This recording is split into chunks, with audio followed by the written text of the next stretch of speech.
Kelly Jane now with Maud Muller by John Greenleaf Whittier. Yeah, Greenleaf. Maud Muller on a summer's day raked the meadow sweet with hay. Beneath her torn hat glowed the wealth of simple beauty and rustic health. Singing, she wrought, and her merry glee the mock-bird echoed from his tree. But when she glanced to the far-off town, white from its hill slope looking down, the sweet song died in a vague unrest, and a nameless longing filled her breast, a wish that she hardly dared to own, for something better than she had known. The judge rode slowly down the lane, smoothing his horse's chestnut mane. He drew his bridle in the shade of the apple trees to greet the maid, and ask a draught from the spring that flowed through the meadow across the road. She stooped where this cool spring bubbled up, and filled for him her small tin cup, and blushed as she gave it, looking down on her feet so bare and her tattered gown. "Thanks," said the judge, "a sweeter draught from a fairer hand was never quaffed." He spoke of the grass and flowers and trees, of the singing birds and the humming bees. Then talked of the haying, and wondered whether the cloud in the west would bring foul weather. And Maud forgot her briar-torn gown and her graceful ankles bare and brown, and listened while a pleased surprise looked from her long-lashed hazel eyes. At last, like one who for delay seeks a vain excuse, he rode away. Maud Muller looked and sighed, "Ah me, that I the judge's bride might be. He would dress me up in silk so fine, and praise and toast me at his wine. My father would wear a broadcloth coat, my brother could sail a painted boat.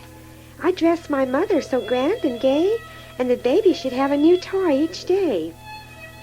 And I'd feed the hungry and clothe the poor, and all should bless me who left our door." The judge looked back as he climbed the hill, and saw Maud Muller standing still. A form more fair, a face more sweet, ne'er has it been my lot to meet. And her modest answer and graceful air show her wise and good as she is fair. Would she were mine, and I today, like her, a harvester of hay. No doubtful balance of rights and wrongs, nor weary lawyers with endless tongues, but low of cattle and song of birds, and health and quiet and loving words. But he thought of his sisters proud and cold, and his mother vain of her rank and gold. So closing his heart, the judge rode on, and Maud was left in the field alone. But the lawyers smiled that afternoon, when he hummed in court an old love tune, and the young girl mused beside the well, till the rain on the unraked clover fell. He wedded a wife of richest dower, who lived for fashion as he for power. Yet oft in his marble hearth's bright glow he watched a picture come and go, and sweet Maud Muller's hazel eyes looked out in their innocent surprise. Oft when the wine in his glass was red, he longed for the wayside well instead, and closed his eyes on his garnished rooms to dream of meadows and clover blooms. And the proud man sighed with a secret pain, "Ah, that I were free again, free as when I rode that day where the barefoot maiden raked her hay."